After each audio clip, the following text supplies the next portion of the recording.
Karang Sambung merupakan bagian penting artefak bumi bagi Indonesia, di mana penggalan dari sejarah lempeng bumi terbentuk. Karang Sambung terletak di Kabupaten Kebumen, di mana terdapat cagar alam geologi Karang Sambung di bagian utara dan bentang alam kars di bagian selatan. Kedua kawasan ini dihubungkan dengan kota pusaka Gombong, menjadi Geopark Nasional Karang Sambung Karangbolong. Geopark Nasional Karang Sambung Karangbolong ini merupakan perpaduan antara keragaman geologi yang mewakili 6 periode sejarah geologi, keragaman budaya, dan keragaman biologi yang saling berinteraksi dan menghasilkan kekhasan masing-masing. Geopark merupakan konsep pembangunan kawasan yang mengintegrasikan antara geodiversity, biodiversity, dan cultural diversity dalam rangka konservasi, edukasi, dan pengembangan ekonomi lokal.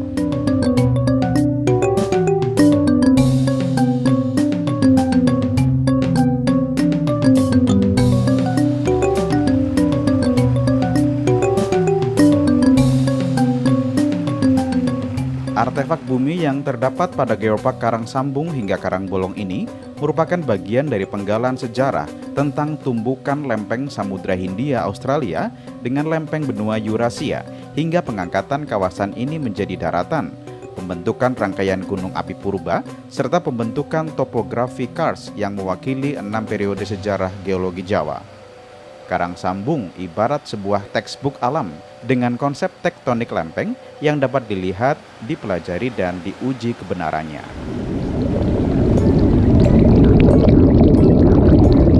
Batuan tertua di Pulau Jawa berusia 117 juta tahun. Pada awal pembentukannya, Pulau Jawa merupakan gabungan dari dua lempeng benua mikro, yaitu mikrokontinen Jawa Timur dan paparan Sunda. Adanya batuan metamorf merupakan bukti hasil tumbukan antara kedua mikrokontinen tersebut.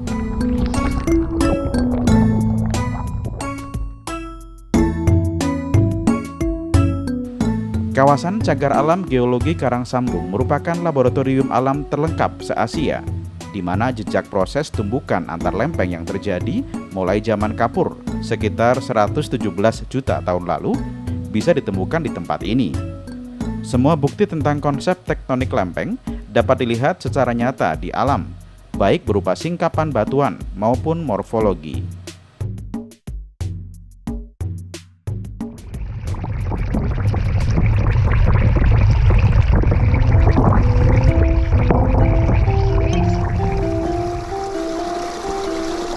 Geoset lantai samudra purba di Geopark Karang Sambung Karangbolong terdapat di Watu Kelir, Desa Seboro. Lava bantal dan rijang merah merupakan batuan yang terbentuk di laut dalam pada saat pemekaran lantai samudra. Asal-muasal kedua jenis batuan ini sangat jauh berbeda. Keunikan batuan ini menjadikannya sebagai warisan geologi berskala internasional karena jarang ditemukan di wilayah lain. Karakteristik lava menyerupai bantal, mengindikasikan adanya hubungan dengan aktivitas gunung api bawah laut. Rijang merah yang mengandung fosil radiolaria menunjukkan pembentukannya berhubungan dengan mekanisme proses sedimentasi 4 km di bawah laut. Masyarakat sekitar terkadang mendengar suara nyaring menyerupai gamelan dari lokasi ini.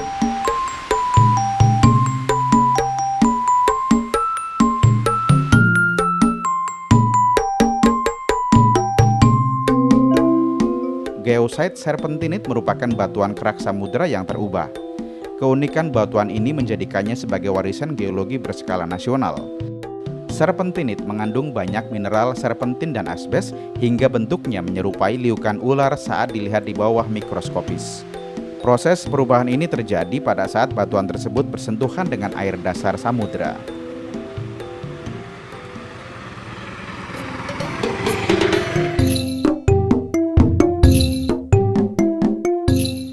Geosite Gunung Parang merupakan situs hasil intrusi. Proses mengalirnya magma menjadi gunung berapi yang menerobos menuju ke permukaan namun terlanjur membeku sebelum muncul ke permukaan. Sehingga warga setempat menyebut Gunung Parang ini dengan sebutan Gunung Wurung karena gunung tersebut gagal menjadi gunung yang sempurna. Sejalan dengan waktu, tanah di atas intrusi ini tererosi sehingga muncul sebuah bukit yang menggambarkan proses pembentukan batuan penyusun kulit bumi ini. Batuannya disebut sebagai batu diabas berumur 28 juta tahun lalu yang dicirikan oleh butiran mineral plagioklas berwarna putih, terlihat seperti beras yang berserakan.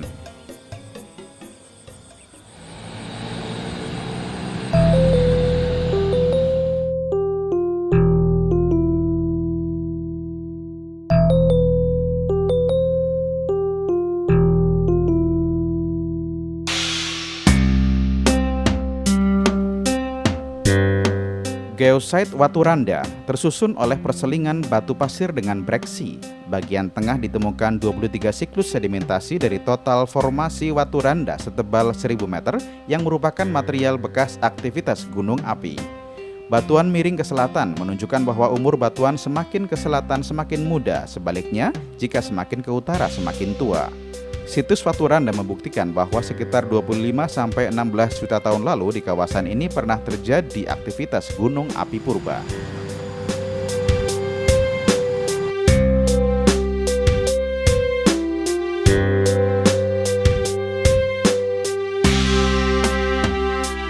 Geosite pemandian air panas di Desa Krakal, Kecamatan Alian, Kebumen, terbentuk karena adanya pengaruh patahan Kedung Bener di bagian timur.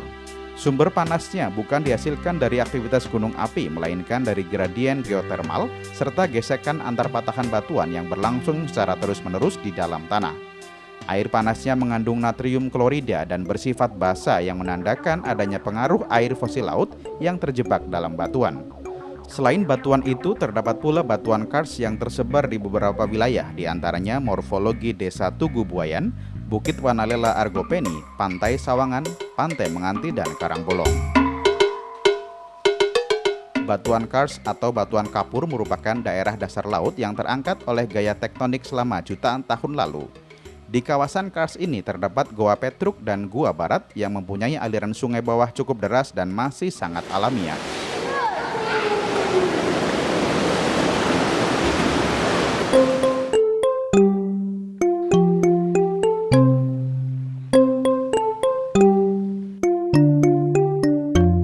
Geosite topografi kokpit kars Desa Tugu terlihat adanya perbedaan morfologi yang sangat jelas antara morfologi kars yang sangat berelief di selatan dengan morfologi perbukitan tidak berelief di utara.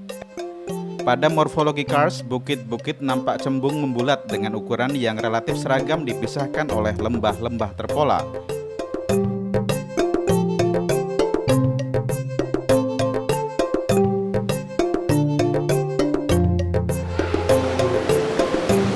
Panorama dalam gua disertai air terjun kecil dan cabang-cabang sungai bawah tanah yang deras, membuat penelusuran dalam gua ini terasa sangat menyenangkan. Panjang gua yang pernah dilalui dan dipetakan tim Finspec mencapai tidak kurang 3.305 meter. Untuk penelusuran dalam gua ini dapat memakan waktu 1 malam hingga 2 hari. Bagi para petualang, gua ini sangat disarankan untuk dikunjungi. Karena penelusuran membutuhkan waktu lama dan tubuh yang prima, maka disarankan wisatawan untuk dapat bermalam di homestay di sekitar lokasi.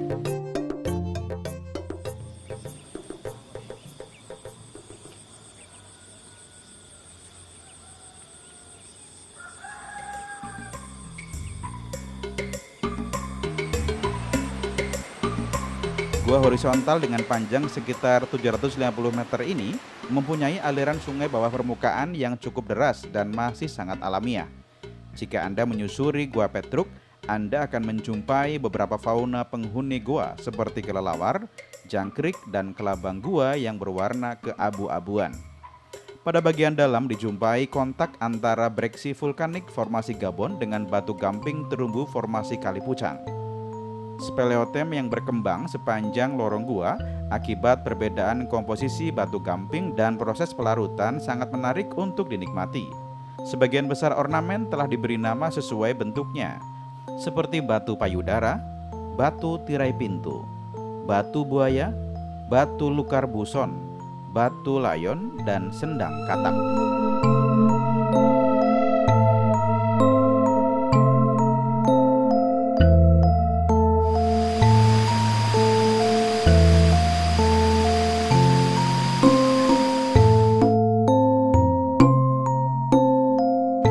Terlihat mendering Sungai Bodo berarah barat timur dengan endapan pasir pada bagian tengah sungai. Mender Sungai Bodo disebabkan karena gempuran ombak laut di sebelah barat yang lebih kuat dibanding timur, sehingga aliran air lebih mudah mengerosi dan membelok ke arah timur. Pada lokasi ini juga dapat diamati perbedaan antara morfologi kars yang tersusun oleh batu gamping formasi Kali Pucang dengan morfologi perbukitan pegunungan vulkanik di bagian selatan. Perbukitan pegunungan vulkanik terlihat lebih reguler dengan tubuh intrusi andesit Gunung Poleng yang merupakan puncak gunung api purba yang berumur 18 juta tahun lalu.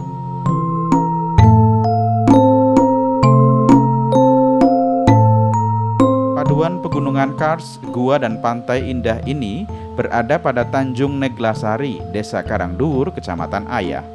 Terdapat gua berair dengan sungai bawah tanah yang bersumber dari kars yang berada di atas breksi vulkanik formasi Gabon, sehingga menghasilkan air terjun yang sangat indah.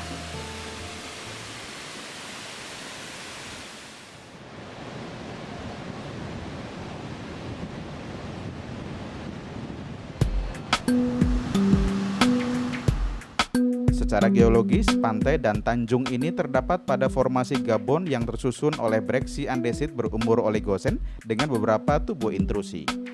Di sekitar Tanjung Karangboto dijumpai tubuh batuan beku menyerupai tatanan paving block merupakan bekas aliran lava darat yang mengalami gaya kontraksi dan membentuk retakan tiang columnar joint pada saat pembekuannya. Retakan-retakan berbentuk poligonal segi 5 jika dilihat pada permukaannya. Pasir putih yang terhampar merupakan sedimen hasil rombakan batu gamping di utaranya yang terbawa aliran sungai dan disebarkan oleh ombak sehingga menambah keindahan pantai Menganti. Jika pandangan diarahkan ke timur, maka akan terlihat gempuran ombak yang sangat kuat pada dinding pantai.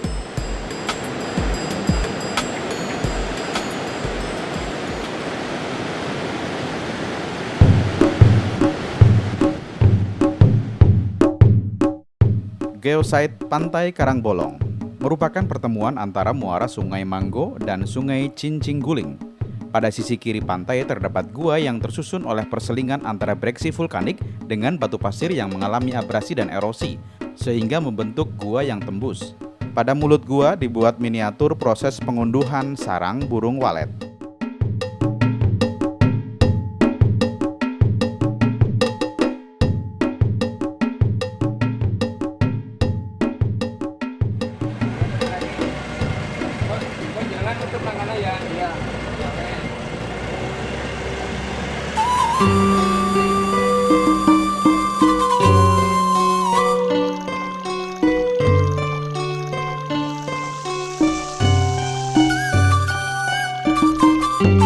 Sebagai sebuah kawasan yang membentang dari barisan perbukitan bertanah lempung hingga kawasan kars di tepi Samudra Hindia, Geosite Karangsambung Karangbolong memiliki keragaman hayati yang melimpah. Di wilayah selatan terdapat kawasan hutan mangrove yang terletak di muara Sungai Bodo, Kecamatan Ayah. Salah satu fungsi dari hutan mangrove adalah sebagai pelindung dari gelombang tsunami. Kawasan ini selain merupakan zona ekologi eksklusif juga berpotensi menjadi wahana pariwisata edukasi. Jenis tanaman mangrove yang ada antara lain bakau tulen atau bakau minyak, bakau apel, bakau api-api, bakau merah, paku laut, dan bakau nipah. Yang paling dominan dikembangkan adalah jenis bakau tulen dan bakau minyak untuk konservasi dan mitigasi bencana.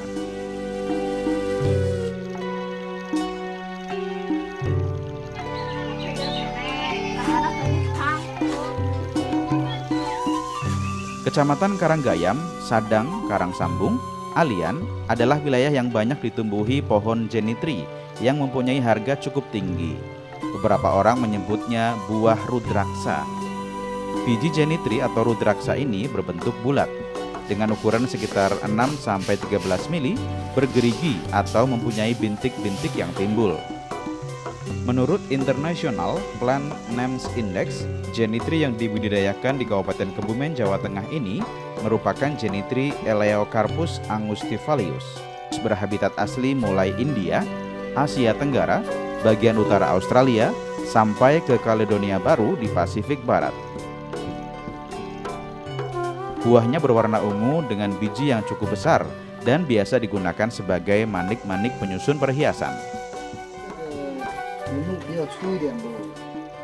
Sedangkan di wilayah Kecamatan Sempor, Karanganyar, dan Karanggayam dibudidayakan tanaman pandan varietas Jaksi yang merupakan varietas pandan unggul. Selain digunakan oleh para pengrajin lokal, pandan jenis ini juga banyak diminati oleh pengrajin dari Tasikmalaya, Jogja, dan Bali.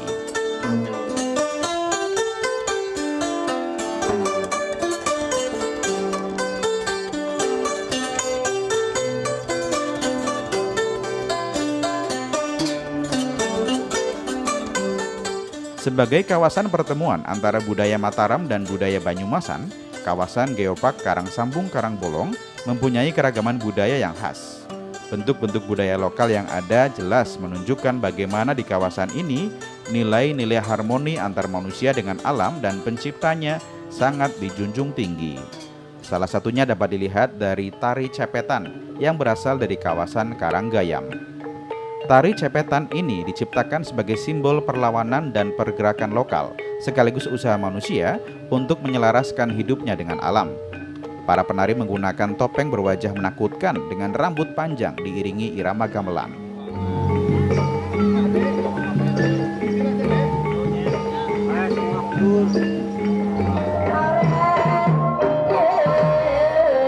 Selain cepetan, ada juga kesenian tradisional seperti ebek, jemblung, dan jam-janeng. Kesenian berlatar belakang budaya Islam ini memanfaatkan kegiatan kesenian sebagai media dakwah ajaran Islam.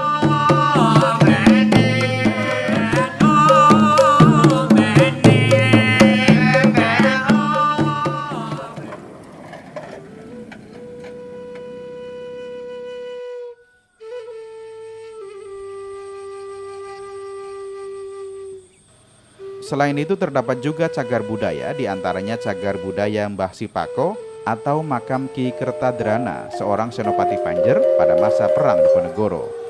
Begitu juga dengan adanya makam Mbah Kepadangan di desa Celapar, Karanggayam, Mbah Agung di Kajoran, dan makam Syekh Baribin di desa Grenggeng, Karanganyar.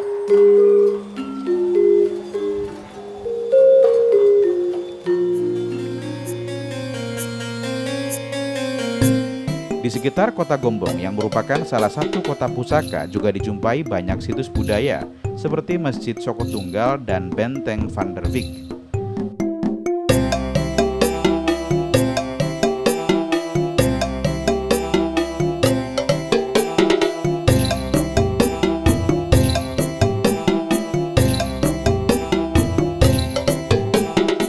Bentuk budaya kehidupan masyarakat yang masih dapat ditemui antara lain Merti Bumi, Syakbanan, Jabelan, dan lain-lain.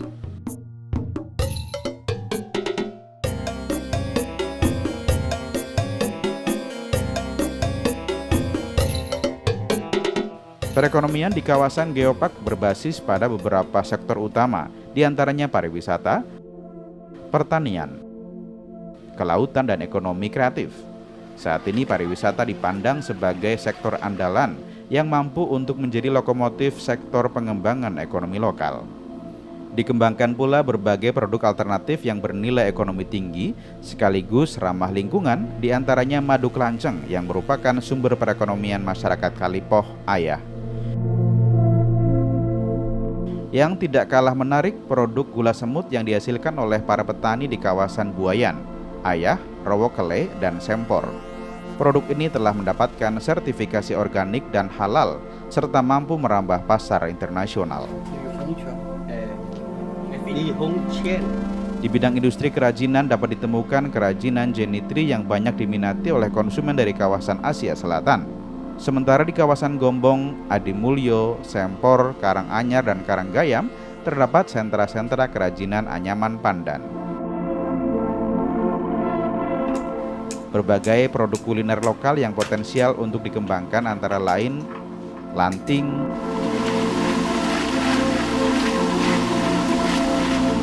jipang, sagon kacang ijo,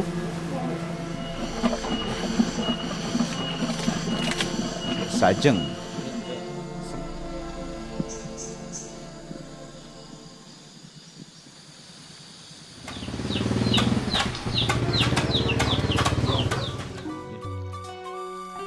sementara di kawasan perbukitan Serayu Selatan banyak dikembangkan tanaman kopi yang prospektif menjadi salah satu ikon kuliner lokal. Geopark Nasional Karangsambung Karangbolong dengan luas kawasan sekitar 543 km persegi mencakup 12 kecamatan dengan 117 desa ini diharapkan dapat menjadi penggerak ekonomi di Kabupaten Kebumen.